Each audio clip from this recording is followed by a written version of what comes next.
Welcome to Straight Outta Health IT. Getting into health tech is rough, but here's an unfiltered dialogue of healthcare leaders and influencers covering a wide variety of issues affecting healthcare and the health tech industry. And now your host, Christopher Cunny. Hello, everyone. This is Christopher Cunny, and welcome back to Straight Out of Health IT. We're continuing our series on women leaders and influencers in healthcare.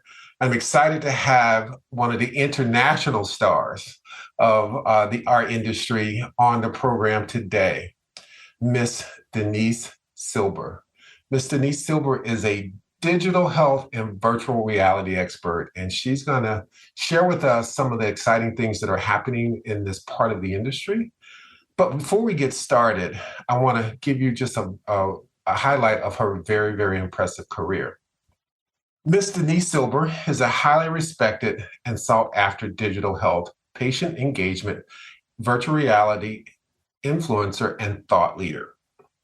She's currently the founder of Basel Strategies, a mentor and co-founder of VR for Health. In 2011, Ms. Silber was awarded France's highest civilian honor, the Legion of Honor, for her work in advancing e-health. In 2018, she was named to the list of inspiring 50 women in tech in France. Her industry expertise includes digital health and therapeutic uses of virtual reality, patient engagement, developing networks, marketing, and communication strategies. During her career, she's created and participated in well over 200 digital health events around the world. She's examined hundreds of startup applications, authored highly cited e-health publications for the European Commission and other agencies, and has interviewed hundreds of digital inventors, engaged patients, maintained multiple blogs and social media accounts. She's participated in numerous jury and governmental commissions. Ms. Silber is fluent in English, French, and professionally proficient in Spanish. Wow, I'm impressed. She's an international opinion leader and top 10 social media influencer in health tech and digital health. Furthermore, Ms. Silber has received her MBA from Harvard University and is currently vice president of Harvard Club of France, where she advises on a breadth of topics. She MCs exciting events. She supervises their website and social media platform. She's also co-host of Harvard Alumni Entrepreneur Invite podcast series, where she's interviewed several leaders and influencers, including individuals like the CEO of Moderna, the chairman of Marks and Spencer, and a former governor of New Hampshire, as well as many, many other talented entrepreneurs. Wow, what an amazing career. So I'm going to try a little bit of French. Merci beaucoup. Denise, what a pleasure it is to have you on our show, and I'm so looking forward to you sharing your journey, as well as discussing your passions that you're pursuing in the industry today. Well, after that introduction, I can only say thank you so much, Christopher, for inviting me. And I do want to add that I'm originally from New York, so that I'm fluent in English is not a surprise. That's right. And you will always be a New Yorker to us as well. Absolutely. Well, let's go ahead and jump into this. This 30 minutes will pass so quickly, and I'm sure I'll be inviting you back for future conversations as well, because you're a wealth of knowledge, and we want to pick your brain as much as we can. But, I read that impressive, resume and background of Denise's career, but that doesn't tell the real story, right? We want to hear your journey. How did you get into this industry?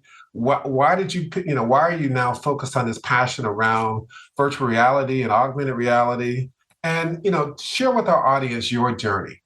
Yeah, I became interested in healthcare, both for family reasons, having patients and physicians in my family. And then I was exposed to healthcare as an industry early on after my MBA, pharmaceutical industry, and saw there that physicians didn't always have sufficient training, to-date training, that the physician-patient relationship was far from being ideal. And when the internet came along, I became fascinated with that. And for example, the arrival of PubMed or Medline on the internet, which was then going to be accessible and for free to everyone, I thought it was going to be a total game changer, which it has, but not to the extent that I had imagined. And I have seen every technology arrive, from the web to mobile applications to connected objects, all of that making possible, of course, telemedicine. And then we have, with the connected objects, artificial intelligence. And along came virtual reality in a more developed way since the arrival of the Oculus Quest. And with virtual reality, I saw that there would be, again, another sea change, because this technology would enable us to treat patients in a new way. Exactly. So my goal has always been to find what's best for patients and physicians through technology. No, that's great. It's amazing where the industry is going. And now that, we're starting to embrace these, what was traditionally kind of a gaming technology, now being applied into the delivery of care. So for those listeners who may not be all that familiar with, virtual reality and augmented reality technologies, can you provide kind of a high level, brief overview of what is this technology and how are we now applying it to some degree in healthcare? Right. And there are many acronyms floating around. You will hear VR, AR, you'll also hear XR for extended reality.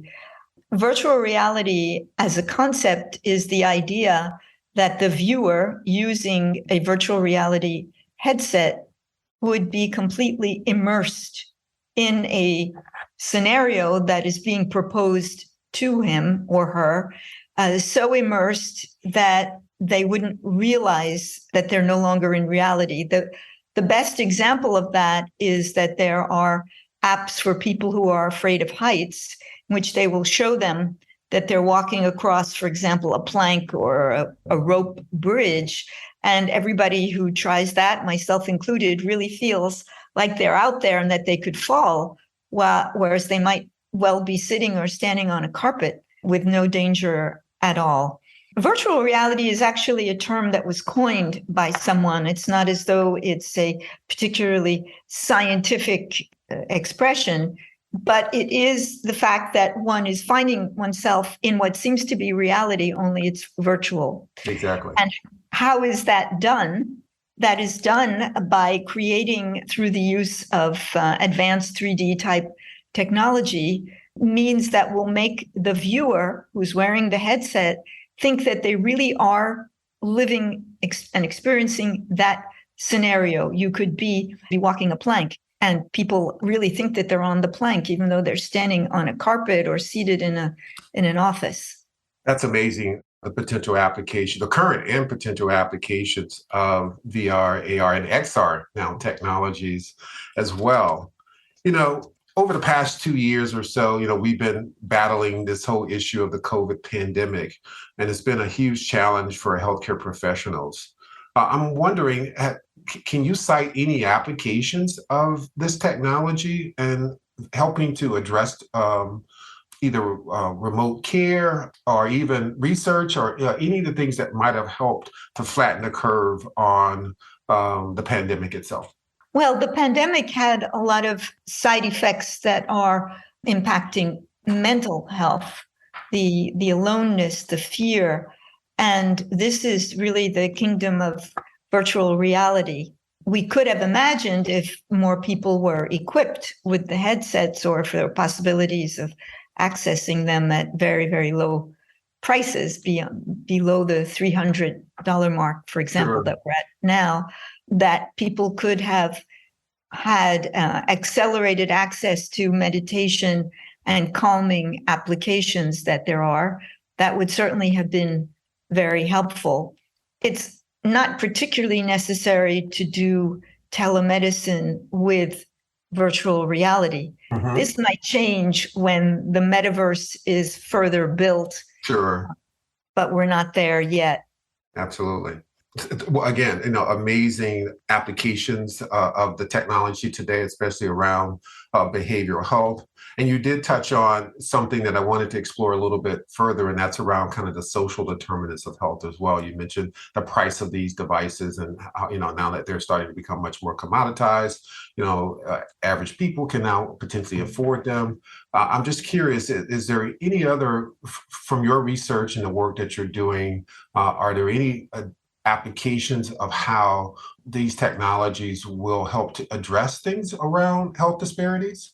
Well, I have two things come to mind. One is that there is a church community somewhere in California. I don't know exactly the location. Right. There was a nurse and a preacher who got together with the community to build a virtual reality app that was gamified, because they noted that in their congregation, there were many, many people, far more than there should be, with high blood pressure at relatively young ages. And they knew that if they could get these people to eat more healthily and with less salt, Right. that would be fantastic. And they found a developer to create an app, and they were able to demonstrate that by having people participate in this virtual reality game where they didn't like the foods. Sure. They were taught to dislike the bad foods, were sort of monsters. They got good results. That's one thing. And the other is the notion of embodiment for empathy. So embodiment is that virtual reality can enable the viewer to enter the body of an avatar that is somebody else and to experience their situation. For example, to experience maybe the fact that they can't see so well or hear so well. And this can be used to help train people who need to work with those who are challenged by various health issues. Exactly. Like walk a mile in your neighbor's shoes. And finally, and so this is not exactly health, but in terms of, for example, racist behavior or sexist behavior, a man who has experienced life in those few minutes as a woman or a person of color can then, it's been demonstrated, better understand the situation. Exactly. No, that's amazing. I never really thought about, the whole, disparity issue and turning it, really turning that mirror towards that individual and having them live that life and hopefully gaining some insight and appreciation of the biases that inherently exist in all of us, right? So you're wearing augmented reality glasses that create an additional layer over your reality. For example, you might be a physician, a surgeon operating on someone and seeing their electronic medical record superimposed, or seeing an image that you need to see while you're operating. So that's augmented reality. Exactly. And that sounds good. Thank you. Clinician burnout. We've heard this, as an epidemic now within healthcare. I'm sure there's some applications for this platform, this technology that might help to alleviate some of the cognitive workload on clinicians as a result of the use of, EHRs and other technologies that are really taxing their ability to do what they do best, which is treat patients. Any thoughts or ideas around how this technology could be applied to that? Yes, well, quite often the producers of the virtual reality apps, when they want to approach a hospital or a clinic, will say to a nurse or a physician, would you like to try this? And once they've tried it with some form of relaxation, meditation type of scenario, they're typically hooked on it themselves. They would like to continue using it in, let's say, the rest area, and they want to offer it to patients for the same purpose. Unfortunately, we're not going to do away with burnout through technology, but it can give some moments of respite. Exactly. Oh, that's great. Now, obviously, this technology has amazing applications in our industry and will be a part of the transformation of the delivery of care. But I'm sure there's some inherent challenges that you're facing or that you're addressing with the adoption of the technology into the healthcare space. And I'm just curious, any thoughts around what some of those challenges might be and any recommendations, suggestions on how we, overcome them? Well, every technology has had the challenge of knowledge, getting sufficient information out to the people that need to use the technology in a time efficient way is very difficult.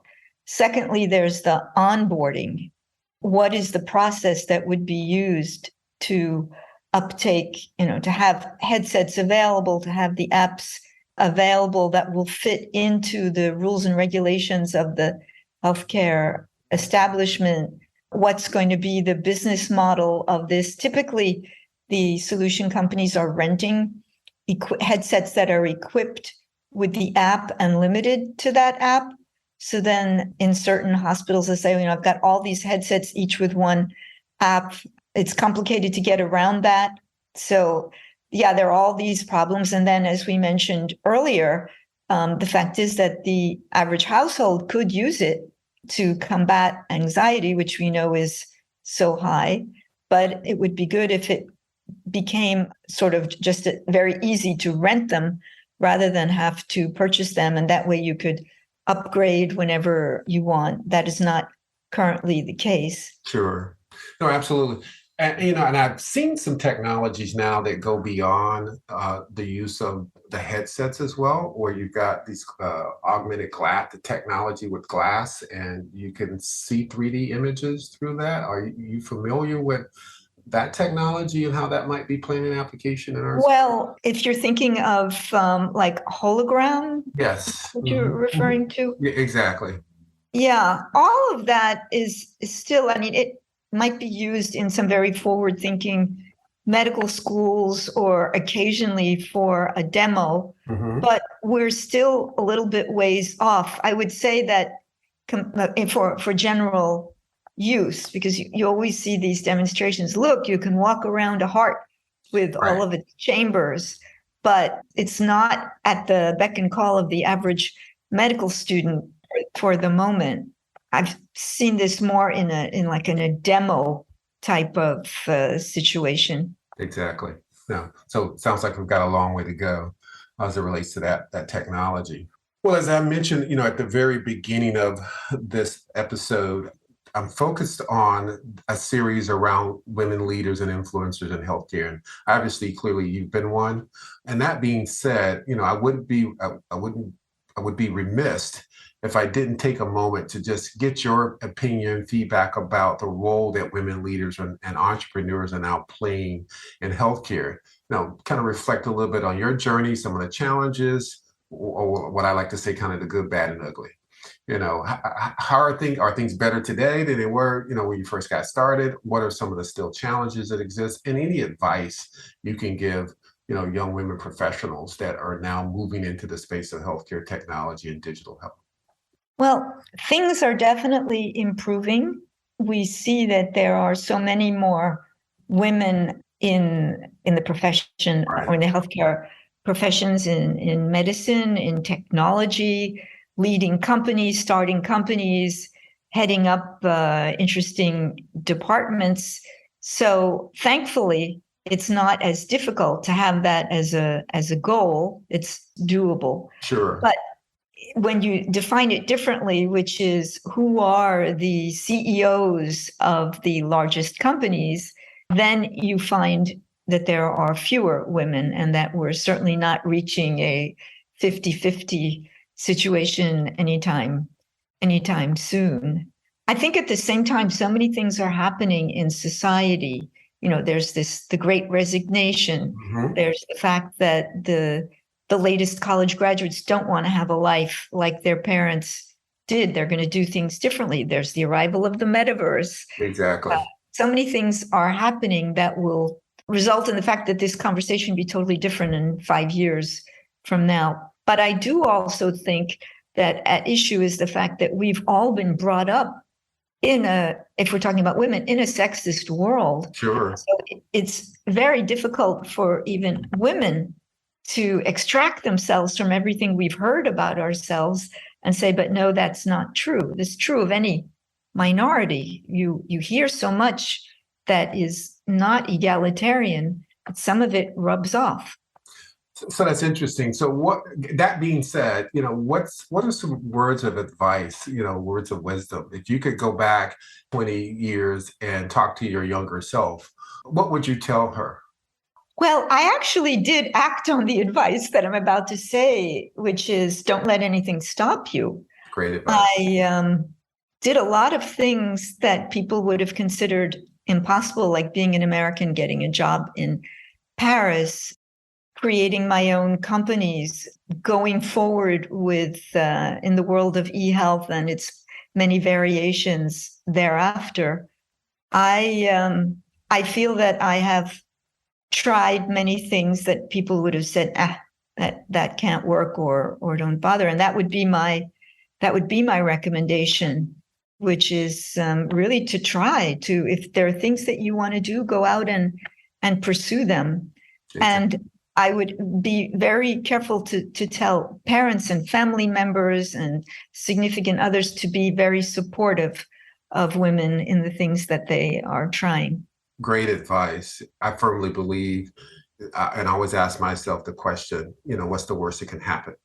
And can I survive it? Even if I fail, do I fail forward? And do I learn from that experience as well, too? And to your point, as a woman in this industry or minority or anyone that's considered, kind of unrepresented in this industry, I too believe go and do it. What's the worst that can happen? You learn Yeah. from Yeah, you're raising the question of decision making. Yes. Becoming a satisfactory decision maker for oneself is a very important thing.